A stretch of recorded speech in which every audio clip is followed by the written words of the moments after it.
Aksa yan, gusto ba ng malakas na busina? Ito katulad nito kahit mga low budget lang. Ito siya wa. Ganito yung gagawin nyo sakaling maglalagay kayo ng busina. Kailangan nyo lang ng magandang wire. Galing auto supply. Tapos kailangan natin ng mga ng mga relay terminal, yung pangsuksok niya sa busina. Tsaka yung ating ating i-terminal para sa ating mga body ground. Ayan siya, yung gagamitin natin. Tapos magandang wire. Huwag niyong gamitin yung yung aftermarket na set na, yung may relay tsaka yung wire. Yung sinasabi ko sa inyo na huwag niyong gagamitin.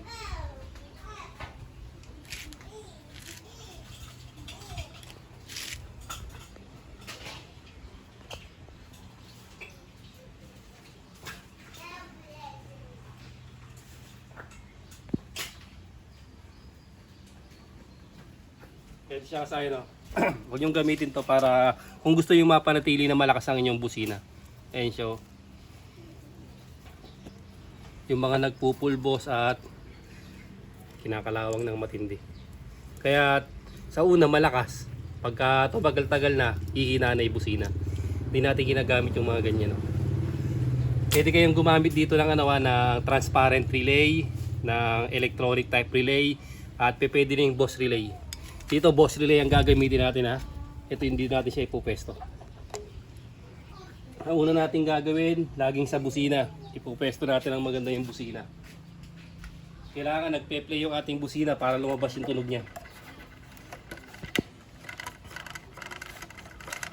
Tapos yung pagkakabitan natin ng ground, ito katulad dito ha. Ito na siya. Ito yung i-terminal natin. Yan. Ibig sabihin, nakadikit lang sa kanya. Tatawid lang yung sa may bracket ng busina. Doon tatawid yung yung ating ground. Yan siya. Nakapasok sa loob na katulad nito. Ito na kagad yung ground natin. Tapos positive na lang ilalagay natin. Katulad yan, magsasama na yung dalawang positive. Tapos yung ground dito manggagaling. Kaya kailangan nating i-check. Kailangan yung reading ng ating ground, yun din ang reading ng ating battery. Para kahit hindi ka na tumakbo sa battery, yun din ang makukuha mong supply. Parehas lang sila ng supply. Ito siya Yan. 13 volts. Pag lumipat tayo sa battery, 13 volts din siya.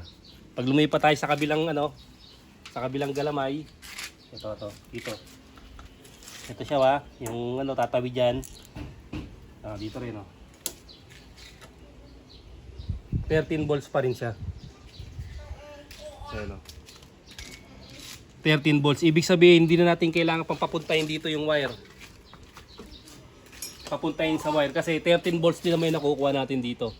Pero nasa inyo pa rin kayo pa rin ang masusunod kung gusto yung gayahin to o gusto yung ilagay sa solid green na ground o gusto yung irekta sa battery. Ito kasi kaya ito yung ginagawa ko. Subok ko na saka mas yung wire. Mas hindi kalat yung wire. Mas konting wire ang gagamitin. Tapos ito na yung negative. Dito ay gagamit tayo ng ng use 10 or 15 amperes. Pwede rin namang rekta, depende sa inyo.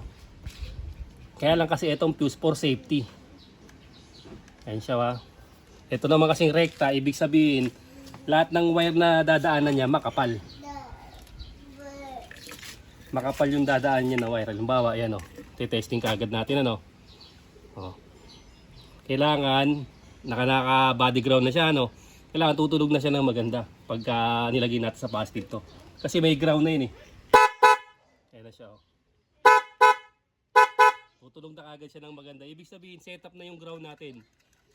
Ganito yung ground maliit lang yung ground natin Walang tumakbo sa battery, walang tumakbo sa wire harness. Nasa body ground lang siya. Ngayon ito yung setup. Pupunta muna tayo sa may busina. Ayan, stock. Ayan, stock na busina natin Ito. Ang gagawin natin dyan, tatanggalin natin siya. Ayan Tapos, ilalagay natin sa relay to 85 o 86. 85 o 86 ng relay.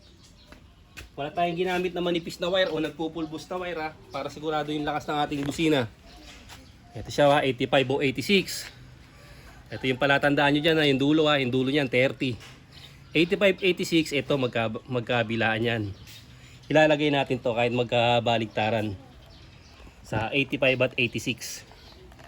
Lalagay natin to sa ating relay.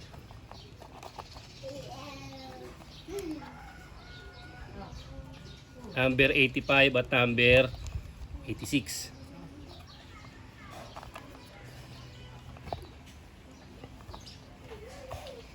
Pag nailagay na natin itong 85 at 86, ibig sabihin, dalawa na lang ilalagay natin. Kasi itong gitna na to, bakante na to ha. 4 pin lang ang gagamitin natin. Itong isa na to, wala na to, bakante na. Nalagay na natin ngayon yung dalawa. Dapat yan, magti-trigger na to pagka pumindo tayo ng busina. Tutok mo dyan, kailangan tumunog yan. Dito, tutok mo, ano mo, lapit mo para marinig nila itong tutunog. Ano, tumutunog? Ayan, nagkiklik na siya. Ibig sabihin, okay na yung ating relay. Nakapasok na sa ating relay. Ayan siya ha. Tapos dito, itong busina na to, duduktungan natin to. Yung dalawang positive ng busina. Yung dalawang negative, nandito na to sa body ground. Itong dalawang positive, isa dito at isa rito, pagsasamahin natin. Ayan siya. Ito yung kabila. Ayan ha. O, kabilaan yan. Pinagsama na natin dito. Tapos, duduktong tayo ng wire. Napansinin nyo yung wire natin na makakapala. Hindi tayo gumamit dyan ng ano. Automotive wire sa auto supply galing. Kahit anong brand naman nila, matibay naman. Walang pagpupulbos. Ito, tas dito, pagagapangin natin yan. Dahil positive yan, kailangan nakatape tayo dyan. Hindi siya pwedeng dumikit sa kanyang body ground. Pag positive, automatic dapat nakatape na yan. Kaya manghinayang sa tape.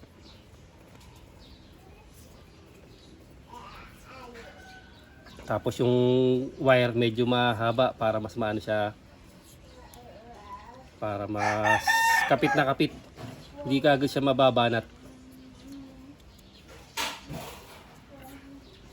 Yung tape natin, yan, para walang maging problema sa banat-banat. Ito na.